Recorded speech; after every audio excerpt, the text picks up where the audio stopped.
Hello Aries, Sun, Moon, Rising, and Venus sign. Sana po ay nasa mabuti kayong kalagayan. My name is Susie and welcome back po sa Star Tarot. Ito po ang inyong daily messages for September 14. And the general reading po ito, kaya hindi ito mag-resonate sa lahat. Maraming salamat din po sa inyong walang sawang pagsuporta sa ating channel. I truly appreciate it. God bless you all, Aries. And kung bago naman kayo rito, welcome po kayo sa ating channel. And sana'y hindi ito ang huli ninyong pagbisita dito sa ating channel. Thank you. So, kuha muna tayo ng mga trinkets po kung ano yung paunang mensahe para sa inyo sa araw na to. We have the G-Cliff. Pumapalag pa ang G-Cliff eh. Ayan. So, this represents peace. This represents tranquility, new beginnings, positive change. Kaya, lahat ng magagandang bagay na yan ay maaring yan ang ma-experience ninyo around this time, no? Sa araw na to, Aries. What else? We have Starfish. Ayan. So, that represents guidance. That represents enlightenment then clarity, yung ganon. So, ibig sabihin niya na you are guided, no? You're divinely guided sa mga gagawin ninyo sa ngayon or sa mga ginagawa na ninyo, no? So, maaaring ganon din. Kasi, ano kayo, your intuition is also on point around this time, no? So, yung mga gabay, no, are coming through your intuition. Ayun. So, there will be also inspiration na ipapadala sa inyo dito ang spirit, no? What else? We have letter J.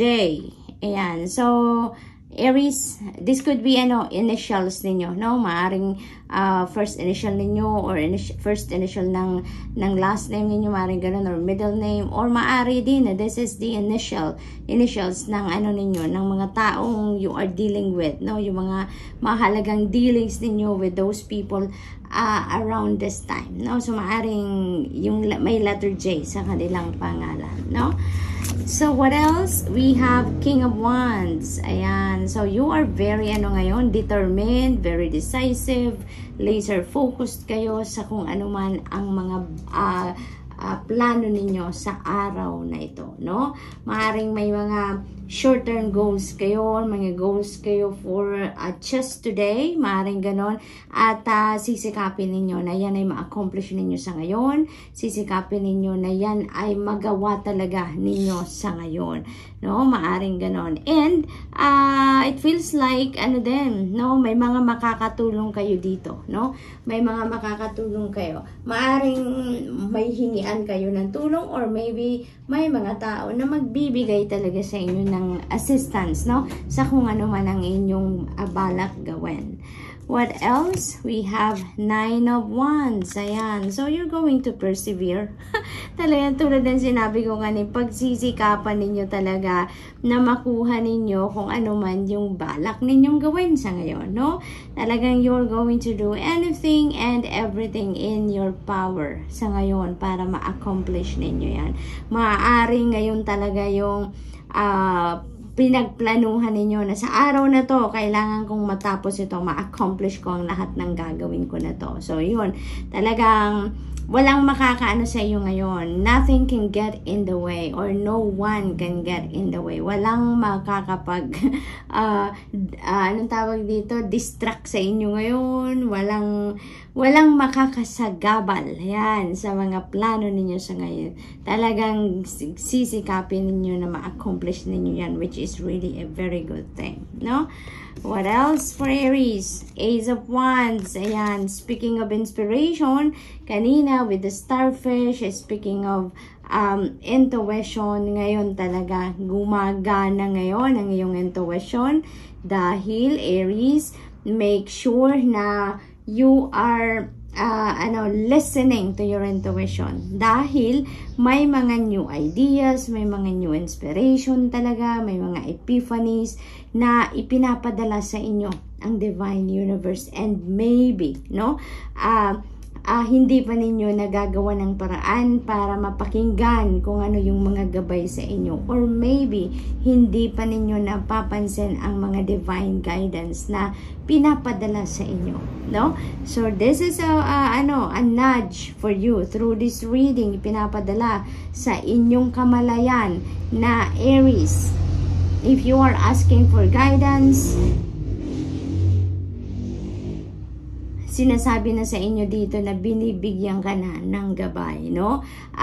It's up to you na lang to listen to it. It's up to you na lang to access that divine guidance na pinapadala na sa inyo ng divine universe, no? Dalawa na sila, no?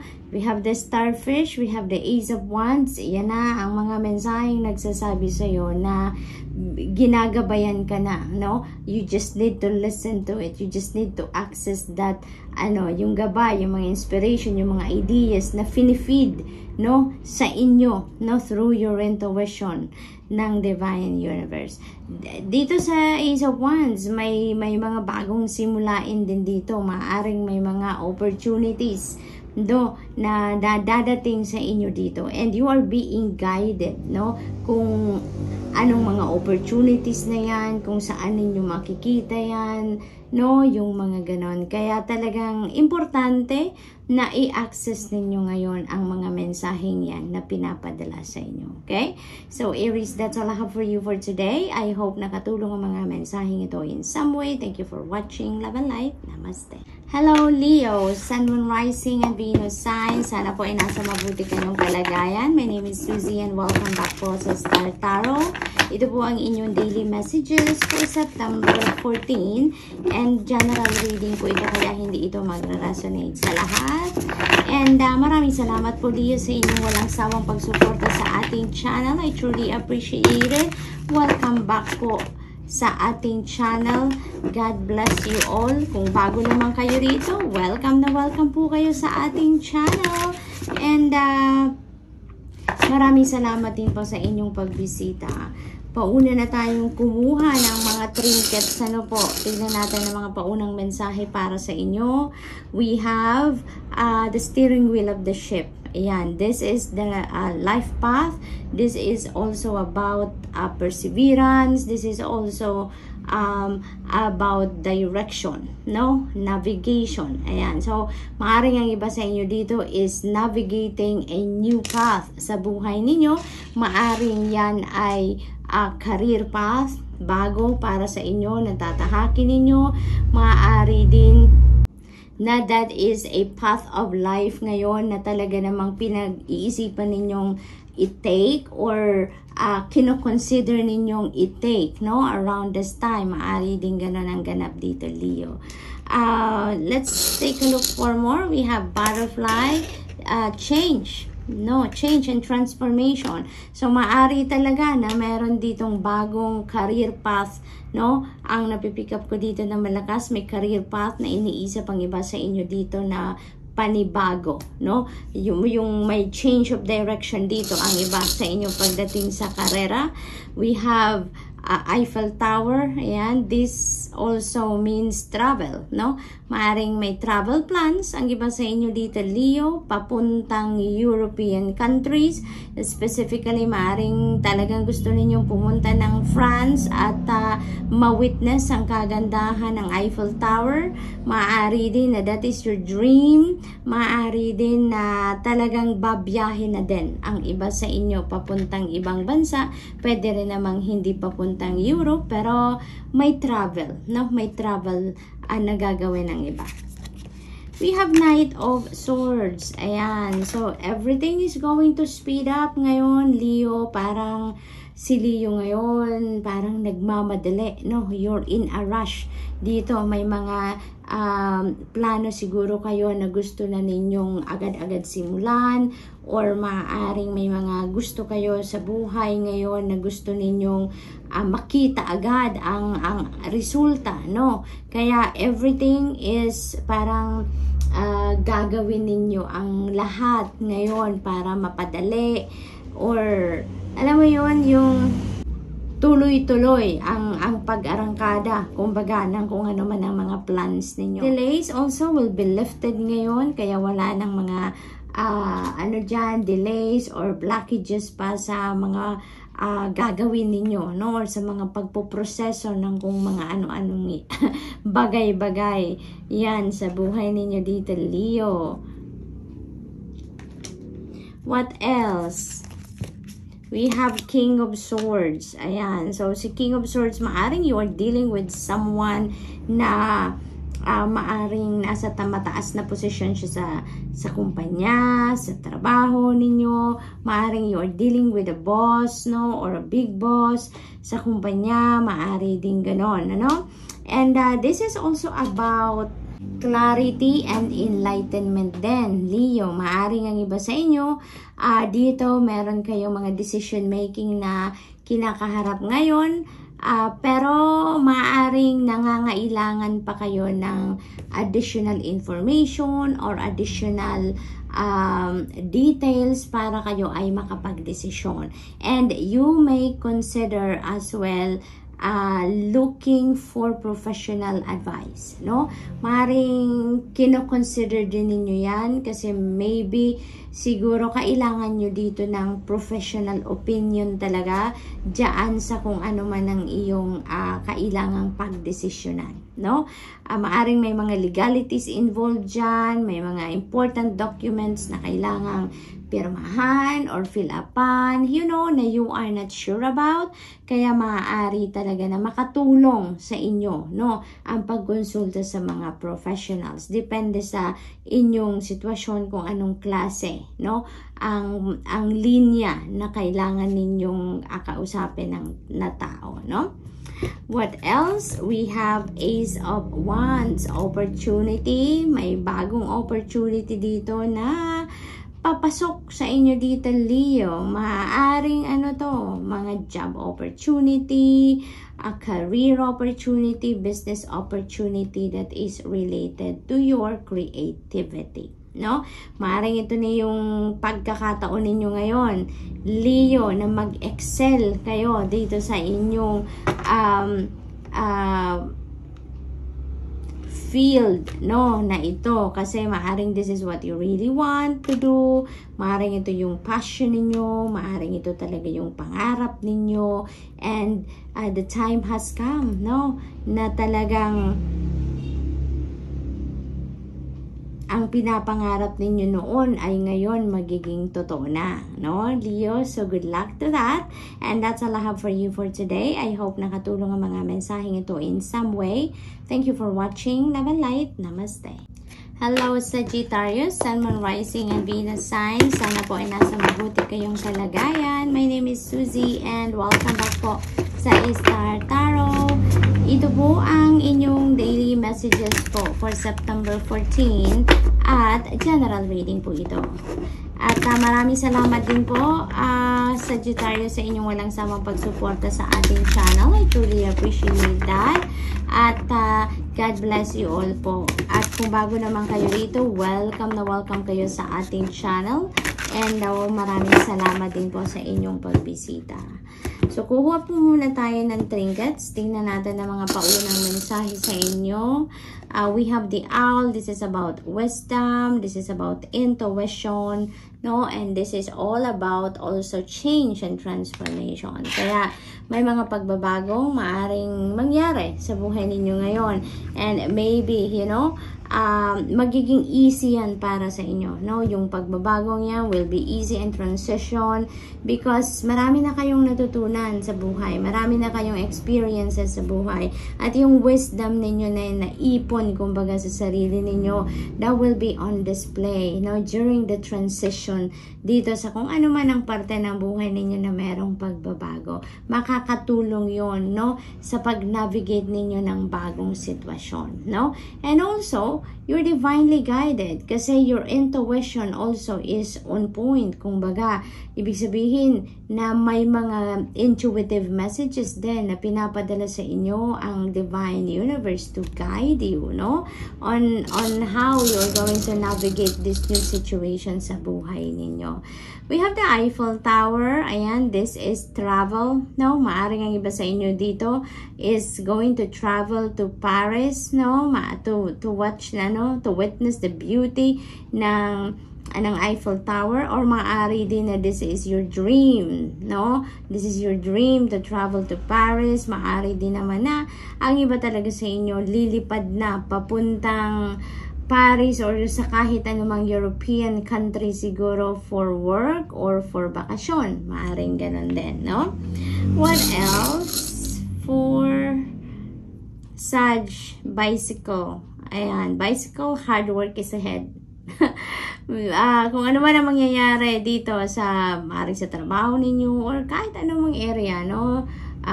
Relationship, career, negosyo, you know, it may require you to do more work, no? Extra hard work ang kailangan ninyo dito para magtagumpay. Or for others of you naman, this is a reminder for you na it's time for you to exercise, no? Physical activity. Yan, kailangan ninyo ng physical activity. What else? We have Queen of Swords. Ayan. So, this is a reminder for you, Sag, na be true to yourself. Okay? Be true to yourself. Be honest. Kung ano yung gusto ninyong sabihin din, kung ano din yung gusto ninyong i-express, no, towards other people, lalong-lalo na kung meron kayong mga pagkausap or may mga transactions kayo, may mga pag-uusap kayo na yung gagawin ninyo ngayon, you know, this is an advice for you na Queen of Swords, na maging maging truthful kayo, maging honest kayo sa mga sasabihin ninyo, no?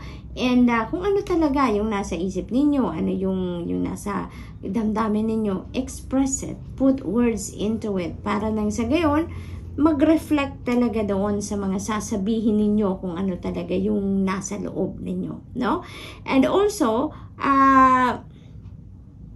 be clear also with what you really want, and be clear when you deliver, no? Kung ano man ang mga sasabihin ninyo, make sure na naiintindihan or maiintindihan kayo ng mga kaharap ninyo, so that everything will be all right. Dahil maaring yan ang pagbabasehan ng mga kausap ninyo on how you express yourself, lalong-lalo na kung may mga job interviews, no? Napupuntahan ang iba sa inyo dito, Sag.